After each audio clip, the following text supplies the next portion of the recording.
ಮಾತ್ರ ಖಂಡಿತ. ಯಾರು ಬರಲಿ ಯಾರು ಹೋಗ್ಲಿ. ಧರ್ಮಸ್ಥಳ ಅನ್ನುವಂಥದ್ದು ಅದು ಊರಿನ ಗ್ರಾಮದ ಹೆಸರು. ಅದು ಆ ಗ್ರಾಮದಲ್ಲಿರುವಂತಹ ಒಂದು ದೇವಸ್ಥಾನ ಮಂಜುನಾಥೇಶ್ವರ ದೇವಸ್ಥಾನ.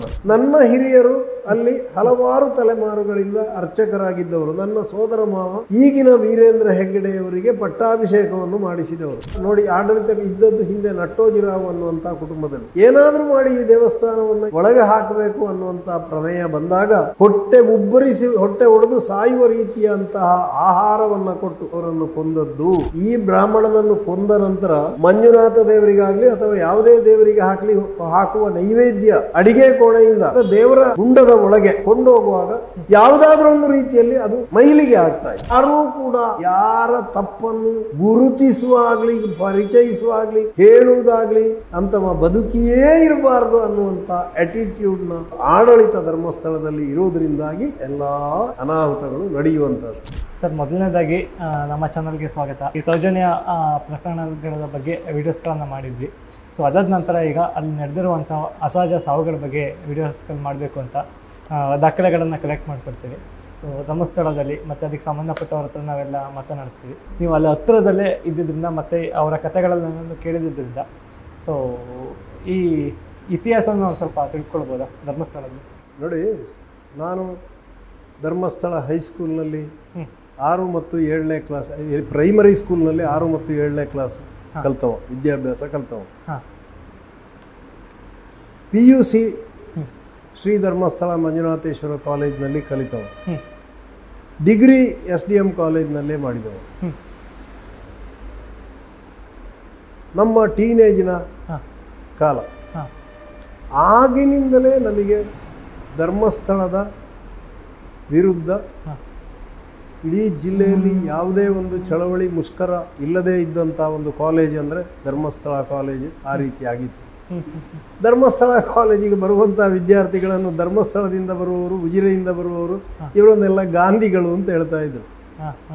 ಅಂದರೆ ಅವರು ಎಲ್ಲದಕ್ಕೂ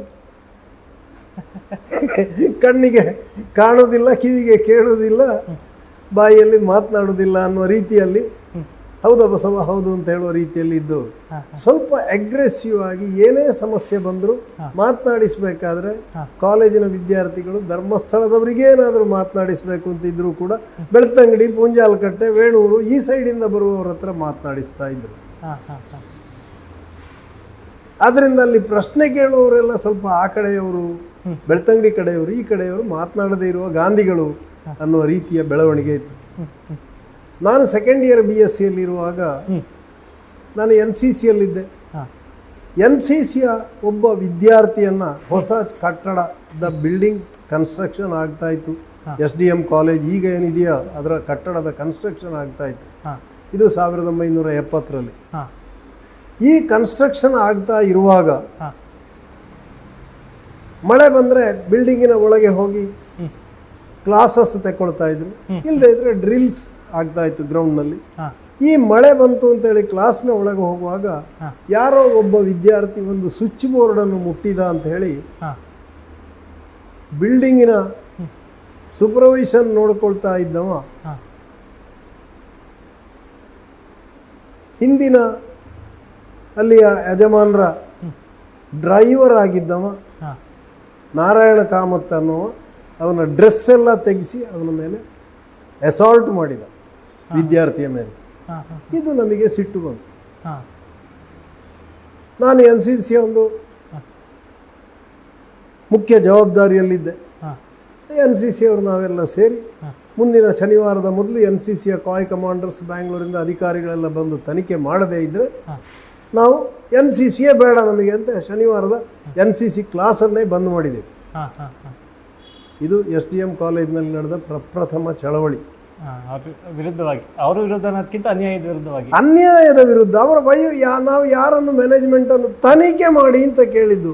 ಅನ್ಯಾಯ ಇಂಥ ಯಾರೋ ಒಬ್ಬ ಬಿಲ್ಡಿಂಗಿನ ಮೇಸ್ತ್ರಿ, ಸೂಪರ್ವೈಸರ್, NCC ವಿದ್ಯಾರ್ಥಿ. NCC ಅಂದರೆ ಅದಕ್ಕೊಂದು ದೇಶದ ಗೌರವ ಇದೆ. ಅಂಥ ಒಂದು ಡ್ರೆಸ್ಸನ್ನು ತೆಗೆಸಿಟ್ಟು ಅವನಿಗೆ ಅವಮಾನ ಮಾಡೋದು, ಅವನ ಮೇಲೆ ಅಸಾಲ್ಟ್ ಮಾಡೋದು ಅಂತ ಹೇಳಿದರೆ ತಪ್ಪಲ್ವ? ಸರಿ, ನಾರಾಯಣ್ ಕಾಮತ್ ಅಂದರೆ ಈ ವೇದವಲ್ಲಿ ಅವ್ರನ್ನ ಬೆಂಕಿಲಿ ಸುತ್ತನಲ್ಲ. ಹೌದು ಹೌದು. ಈ ಒಂದು ಬೆಳವಣಿಗೆ ಆದ ನಂತರ ಅವರು ಹೇಗೋ ಬಂದ ಅಧಿಕಾರಿಗಳನ್ನು NCC ಅಧಿಕಾರಿಗಳನ್ನು ಕಳಿಸಿದ್ರು. ನಮ್ಮನ್ನು ಅವರು ಯಾವುದೇ ತನಿಖೆ ಮಾಡಲಿಲ್ಲ. ನಮ್ಮನ್ನು ಕ್ಲಾಸ್ನಲ್ಲಿ 3 ಜನರನ್ನು ಸಸ್ಪೆಂಡ್ ಮಾಡಿದರು. ನೀವು ಕೂಡ ಕಾಲೇಜಿಂದ ಸಸ್ಪೆಂಡ್ ಮಾಡಿ ತನಿಖೆ ಮಾಡಿದರು. ನಮ್ಮ ಪೇರೆಂಟ್ಸನ್ನೆಲ್ಲ ಕರೆಸಿ ತನಿಖೆ ಮಾಡುವಾಗ ಪ್ರಿನ್ಸಿಪಾಲ್ರಿಂದ ಹಿಡಿದು 15 ಜನ ಅಧ್ಯಾಪಕ ವರ್ಗದವರು ಕೂತ್ಕೊಂಡು ನಮ್ಮನ್ನು ಪ್ರಶ್ನೆ ಮಾಡೋದು. ಎಲ್ಲರೂ ಏಕಕಾಲದಲ್ಲಿ ಒಬ್ಬನನ್ನು ಪ್ರಶ್ನೆ ಮಾಡಿದರೆ ಉತ್ತರ ಕೊಡ್ಲಿಕ್ಕೆ ಸಾಧ್ಯ ಇದೆಯಾ? ನಾನು ಅದೇ ಪ್ರಶ್ನೆಯನ್ನು ಪ್ರಿನ್ಸಿಪಾಲ್ರಿಗೆ ಕೇಳಿದೆ. ನಿಮ್ಮನ್ನು ಈಗ 15 ಜನ ಒಟ್ಟಿಗೆ ಕೂತ್ಕೊಂಡು ಪ್ರಶ್ನೆ ಮಾಡಿದರೆ ನಿಮಗೆ ಉತ್ತರ ಕೊಡ್ಲಿಕ್ಕೆ ಸಾಧ್ಯ ಇದೆ? ಎಲ್ಲ ಪ್ರಶ್ನೆಗಳಿಗೂ ನನ್ನ ಹತ್ರ ಉತ್ತರ ಇದೆ. ಇದು ಪ್ರಿನ್ಸಿಪಾಲ್ರಿಗೆ ನಾನು ಹೇಳಿದ್ದು ಸ್ವಲ್ಪ ಆಘಾತ ಆದಾಗಾಯಿತು. ಹಾಗೂ ನನ್ನ ಕ್ಲಾಸ್ ಅಧ್ಯಾಪಕರಾಗಿದ್ದಂಥ ರಾಧಾಕೃಷ್ಣ ರಾವ್ ಅನ್ನೋರು ಅವರಿಗೆ ನನ್ನ ಮೇಲೆ ಶಿಸ್ತು ಕ್ರಮ ತಗೊಂಡದ್ದು. ಯಾಕಂದರೆ ನಾನು ಭಾಳ ಸೈಲೆಂಟ್ ಹುಡುಗ. ಕ್ರಮ ತಗೊಂಡದ್ದು ಅವರಿಗೆ ಭಾಳ ಬೇಸರ ಆಗಿತ್ತು. ಆದ್ದರಿಂದ ಅವರು ಗೊಳ್ಳಂತ ನೆಗಾಡಿದರು. ಎಲ್ಲರೂ ನೆಗಾಡಿದರು. ಈ ನೆಗಾಡಿ ಆದ ಕೂಡಲೇ ಅವರು ಏನು ಮಾಡಿದರು, ಅವ ನನ್ನ ಹುಡುಗ, ಅವನದ್ದು ಏನಿದ್ರು ನಾನು ನೋಡ್ಕೊಳ್ತೇನೆ ಅಂತ ಹೇಳಿದರು. ಈ ಮಧ್ಯೆ ಏನಾಯಿತು ಅಂದರೆ ಪೇರೆಂಟ್ಸ್ ಬಂದವರು, ನನ್ನ ತಂದೆಯವರು ಒಂದು ದೇವಸ್ಥಾನದ ಅರ್ಚಕರು, ಕುತ್ಯಾರು ಸೋಮನಾಥೇಶ್ವರ ದೇವಸ್ಥಾನದ ಅರ್ಚಕರು. ನಿಮ್ಮ ತಂದೆಯವರು? ಹೌದು.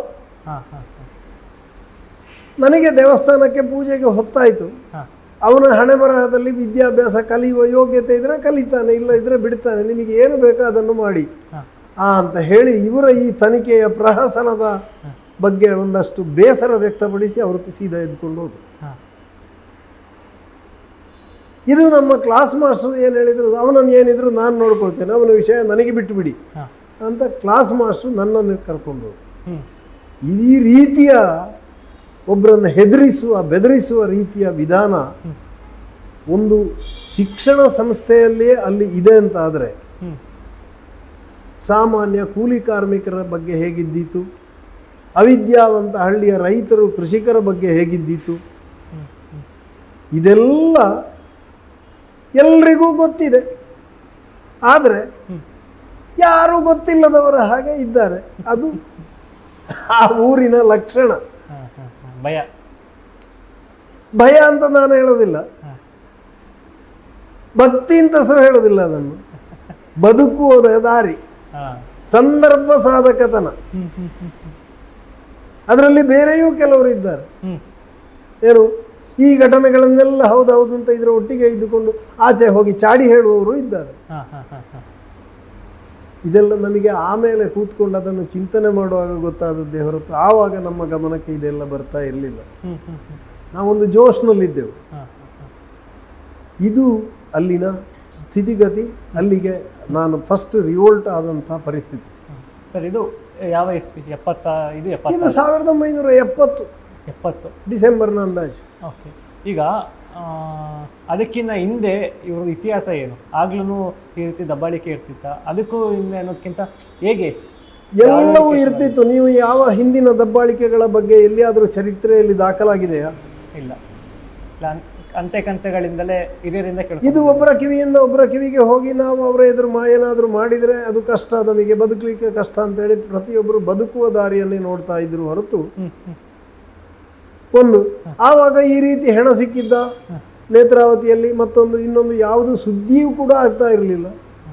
ಒಂದು ಪ್ರಾಣಿ ರೀತಿ ಅಲ್ಲ, ಒಂದು ಪ್ರಾಣಿ ಸತ್ತು ಬಿದ್ದಿತ್ತು ಅಥವಾ ಏನೋ ತಗೊಬಂದು ಹಾಕಿದ್ದು. ಈಗ ಏನು ಮಾಹಿತಿ ಹಕ್ಕಿನ ಕಾನೂನು 80ನೇ ಇಸ್ವಿಗೆ ಬಂತೋ ಅದರ ನಂತರ ಈ ಎಲ್ಲ ವಿಚಾರಗಳು ಮಾಹಿತಿ ಹಕ್ಕಿನಲ್ಲಿ ತೆಗಿಲಿಕ್ಕೆ ಶುರು ಮಾಡುವಾಗ ಈ ವಿಚಾರಗಳು ಬೆಳಕಿಗೆ ಬರ್ತವೆ ಹೊರತು ಅದರ ಮೊದಲು ಅಂತ ಯಾವ ಸಂಗತಿಯೂ ಇರಲಿಲ್ಲ. ಇನ್ನು ಧರ್ಮಸ್ಥಳ ಅನ್ನುವಂಥದ್ದು ಅದು ಊರಿನ ಗ್ರಾಮದ ಹೆಸರು. ಅದು ಆ ಗ್ರಾಮದಲ್ಲಿರುವಂಥ ಒಂದು ದೇವಸ್ಥಾನ ಮಂಜುನಾಥೇಶ್ವರ ದೇವಸ್ಥಾನ, ಮಂಜುನಾಥ ದೇವರು. ಈ ದೇವರ ಆಡಳಿತವನ್ನು 800 ವರ್ಷದ ಚರಿತ್ರೆ ಇದೆ. ನನ್ನ ಹಿರಿಯರು ಅಲ್ಲಿ ಹಲವಾರು ತಲೆಮಾರುಗಳಿಂದ ಅರ್ಚಕರಾಗಿದ್ದವರು. ನನ್ನ ಸೋದರ ಮಾವ ಈಗಿನ ವೀರೇಂದ್ರ ಹೆಗ್ಗಡೆಯವರಿಗೆ ಪಟ್ಟಾಭಿಷೇಕವನ್ನು ಮಾಡಿಸಿದವರು ಅನಂತ ಅಲೆವರಾಯರು ಅಂತ. ಅವರಿಂದ ಹಲವಾರು ವಿಚಾರಗಳನ್ನು ಕೇಳಿ ತಿಳಿದುಕೊಂಡ ಹಿನ್ನೆಲೆಯಲ್ಲಿ ಆ ದೇವಸ್ಥಾನದ ಆಡಳಿತ ಬ್ರಾಹ್ಮಣರ ಕೈಯಲ್ಲಿತ್ತು. ಈ ಬ್ರಾಹ್ಮಣರು ಕಳೆದ 800 ವರ್ಷಗಳಲ್ಲಿ ದೇವಸ್ಥಾನದ ವಿನಿಯೋಗಕ್ಕೆ ಒಂದು ಚೂರು ಅಪಚಾರ ಬಾರದ ರೀತಿಯಲ್ಲಿ ಮಾಡುವಾಗ ಅವರಿಗೆ ಖರ್ಚಿಗೆ ಹಣ ಸಾಕಾಗದಿರುವಾಗ ನೆಲ್ಲಿಯಾಡಿಯ ಅರಸುಗಳನ್ನು ಅವರಿಂದ ಸಾಲ ಪಡೆದುಕೊಂಡು ಇದೆಲ್ಲ ಮಾಡ್ತಾ ಇದ್ರು. ಅವರನ್ನು ಅತಿಥಿಗಳಾಗಿ ಕರೀತಾ ಇದ್ರು. ಅಂಥ ಅತಿಥಿಗಳಾಗಿ ಬರುವಂಥ ಅರಸುಗಳು ಅವರು ಧರ್ಮಸ್ಥಳಕ್ಕೆ ಬಂದಾಗ ಇರುವುದಕ್ಕೆ ಅಂತ ಒಂದು ಕಟ್ಟಿದಂಥ ಮನೆಯೇ ಈಗ ಇವರು ಹೇಳ್ತಾ ಇರುವಂಥ ನೆಲ್ಲಿಯಾಡಿ ಗೂಡು. ಅವರು ಆ ಅರಸುಗಳು ಅವರ ಸ್ವಂತ ಖರ್ಚಿನಲ್ಲಿ ಕಟ್ಟಿಸಿದಂಥ ಇದು. ಧರ್ಮಸ್ಥಳ ದೇವಸ್ಥಾನದ ಆಡಳಿತ ಆಡಳಿತ ಇದ್ದದ್ದು ಹಿಂದೆ ನಟ್ಟೋಜಿರಾವ್ ಅನ್ನುವಂಥ ಕುಟುಂಬದಲ್ಲಿ. ಈ ನಟ್ಟೋಜಿರಾವ್ ಕುಟುಂಬದ ಯಾರಾದರೂ ಒಬ್ಬ ಸನ್ಯಾಸಿ ಬ್ರಹ್ಮಚರ್ಯವನ್ನು ಪಾಲಿಸ್ತಾ ಇರುವಂಥ ವ್ಯಕ್ತಿ ಈ ದೇವಸ್ಥಾನದ ಆಡಳಿತಕ್ಕೆ ನೇಮಕ ಆಗ್ತಾ ಇದ್ದ. ಅಂಥ ವ್ಯಕ್ತಿ ಇವರು ಗೆಸ್ಟ್ ಆಗಿ ಬಂದವರನ್ನು ಏನಾದರೂ ಮಾಡಿ ಈ ದೇವಸ್ಥಾನವನ್ನು ಇವರು ಒಳಗೆ ಹಾಕಬೇಕು ಅನ್ನುವಂಥ ಪ್ರಮೇಯ ಬಂದಾಗ ಅವರಿಂದ ಅದಕ್ಕೆ ಪ್ರೋತ್ಸಾಹ ಬೆಂಬಲ ಸಿಕ್ಕದೇ ಇದ್ದಾಗ ಹಲವಾರು ರೀತಿಯಲ್ಲಿ ಅವರನ್ನು ಕಾಡಿಸಿ ಪೀಡಿಸಿ ಎಲ್ಲ ಪ್ರಯತ್ನಿಸಿದ್ರು. ಅದು ಸಫಲ ಆಗದೇ ಇರುವಾಗ ಅವರನ್ನು ಹೊಟ್ಟೆ ಒಡೆದು ಸಾಯುವ ರೀತಿಯಂತಹ ಆಹಾರವನ್ನು ಕೊಟ್ಟು ಪ್ರೀತಿಯಿಂದ ಮನೆಗೆ ಕರೆದು ಅಂಥ ಆಹಾರವನ್ನು ಕೊಟ್ಟು ಅವರನ್ನು ಕೊಂದದ್ದು ಅನ್ನುವಂಥ ಪ್ರತೀತಿ ಇದೆ. ಇದು ಧರ್ಮಸ್ಥಳದಲ್ಲಿ ಎಲ್ರಿಗೂ ಗೊತ್ತಿದೆ. ಯಾಕೆಂತ ಯಾರು ಹೇಳೋದಿಲ್ಲ. ಇದು ನನಗೆ ನನ್ನ ಮಾವ ಹೇಳಿ ಗೊತ್ತು. ಈಗ ಕೃಷ್ಣ ಭಟ್ರು ಕತೆ ಅಂತಲೂ ಕೂಡ ಹೇಳ್ತಾರೆ, ಅದು ಇದೇ ಥರ ಬರುತ್ತೆ. ಅದೇ ಕೃಷ್ಣ ಭಟ್ರ ಮತ್ತೊಂದು ಭಟ್ರ ಧರ್ಮಸ್ಥಳ ದೇವಸ್ಥಾನದಲ್ಲಿ ಈ ಬ್ರಾಹ್ಮಣನನ್ನು ಕೊಂದ ನಂತರ ಮಂಜುನಾಥ ದೇವರಿಗಾಗಲಿ ಅಥವಾ ಯಾವುದೇ ದೇವರಿಗೆ ಹಾಕುವ ನೈವೇದ್ಯ ಅಡಿಗೆ ಕೋಣೆಯಿಂದ ಅರಿಕುಟ್ಟಿಲು ಅಂತ ಹೇಳ್ತಾರೆ. ಅದಕ್ಕೆ ಅರಿಕುಟ್ಟಿಲಿನಿಂದ ದೇವರ ಗುಂಡದ ಒಳಗೆ ಅದನ್ನು ಕೊಂಡೋಗುವಾಗ ಯಾವುದಾದ್ರೂ ಒಂದು ರೀತಿಯಲ್ಲಿ ಅದು ಭ್ರಷ್ಟ ಆಗ್ತಾ ಇತ್ತು, ಮೈಲಿಗೆ ಆಗ್ತಾ ಇತ್ತು. ನಿರಂತರವಾಗಿ 18 ದಿವಸ ಈ ರೀತಿ ಆದಾಗ ಪ್ರಶ್ನೆ ಚಿಂತನೆಯನ್ನೆಲ್ಲ ನೋಡಿದಾಗ ಈ ಬ್ರಾಹ್ಮಣನಿಂದ ಅಪಚಾರ ಆದದ್ದಕ್ಕಾಗಿ ಅದಾಗ್ತಾ ಇದೆ. ಅದರ ನಂತರ ಇಂದಿಗೂ ಧರ್ಮಸ್ಥಳ ದೇವಸ್ಥಾನದ ಬಲಭಾಗದಲ್ಲಿ, ದೇವಸ್ಥಾನಕ್ಕೆ ನಾವು ಎದುರು ಹೋಗುವಾಗ ಬಲಭಾಗದಲ್ಲಿ ಅಲ್ಲಿ 12 ಜನ ಬ್ರಾಹ್ಮಣರಿಗೆ ಮಂಜುನಾಥ ದೇವರಿಗೆ ಎಲ್ಲ ದೇವರುಗಳಿಗೆ ನೈವೇದ್ಯವನ್ನು ಒಳಗೆ ಸಮರ್ಪಣೆಗೆ ತಂದು ಇಡುವ ಮೊದಲು 12 ಜನ ಬ್ರಾಹ್ಮಣರಿಗೆ ಮೃಷ್ಟಾನ್ನ ಭೋಜನದ ಹಸ್ತೋದಕ ನೀಡಿ ಕೃಷ್ಣಾರ್ಪಣ ಅಂತ ಅವರು ನೀರು ತೆಗೆದುಕೊಂಡು ನಂತರ ಇಲ್ಲಿ ನೈವೇದ್ಯ ಒಳಗೆ ಹಾಕುವಂಥ ಪರಿಹಾರ ಮಾಡಿದ ನಂತರ ಅಲ್ಲಿಂದ ಅಲ್ಲಿಗೆ ಅದಕ್ಕೆ ಏನಾದರೂ ಒಂದು ಚೂರು ಅಪಚಾರ ಬಂದರೆ ಮತ್ತೆ ಏನಾದರೂ ಒಂದು ಅವಘಡ ಅಲ್ಲಿ ಸಂಭವಿಸ್ತದೆ ಅನ್ನುವಂಥ ರೀತಿಯಲ್ಲಿ ಹೇಳ್ತಾ ಇದ್ದೆ. ಸರ್, ಈಗಲೂ ನಡೀತಿದೆಯಾ? ಈಗಲೂ ಆ ಮೃಷ್ಟಾನ್ನ ಭೋಜನ ನಡೀತಾ ಇದೆ ಅಂತ ಹೇಳುವುದನ್ನು ಕೇಳಿದ್ದೇನೆ. ನಾನು ಧರ್ಮಸ್ಥಳಕ್ಕೆ ಹೋಗದೆ 30-40 ವರ್ಷ ಆಯಿತು. ನನಗೆ ಸತ್ಯ ನ್ಯಾಯ ಧರ್ಮ ಅಂದರೆ ದೇವರು. ಅದನ್ನು ನಂಬುವನಿಗೆ ಯಾವ ದೇವರ ಹತ್ರ ಹೋಗಿ ಏನಾಗಬೇಕು? ಅದನ್ನು ನಾವು ಪ್ರಾಮಾಣಿಕವಾಗಿ ಆಚರಣೆ ಮಾಡಿದರೆ ಅದೇ ದೇವರು.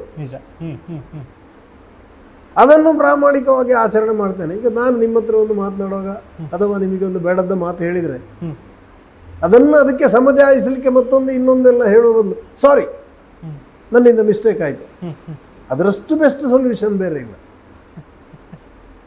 ಆ ರೀತಿಯ ಯಾರೂ ಕೂಡ ಯಾರ ತಪ್ಪನ್ನು ಗುರುತಿಸುವಾಗಲಿ ಪರಿಚಯಿಸುವಾಗಲಿ ಹೇಳುವುದಾಗಲಿ ಗಮನಿಸುವುದಾಗಲಿ ಇಷ್ಟ ಇಲ್ಲದೆ ಇರುವುದರಿಂದ ಅಂಥ ಪರಿಸ್ಥಿತಿ ಪ್ರಮೇಯ ಏನಾದರೂ ಬಂದರೆ ಅಂಥವ ಬದುಕಿಯೇ ಇರಬಾರ್ದು ಅನ್ನುವಂಥ ಆ್ಯಟಿಟ್ಯೂಡ್ನ ಒಂದು ಆಡಳಿತ ಧರ್ಮಸ್ಥಳದಲ್ಲಿ ಇರುವುದರಿಂದಾಗಿ ಧರ್ಮಸ್ಥಳದಲ್ಲಿ ಅಲ್ಲಿಯ ಎಲ್ಲ ಅನಾಹುತಗಳು ನಡೆಯುವಂಥದ್ದು.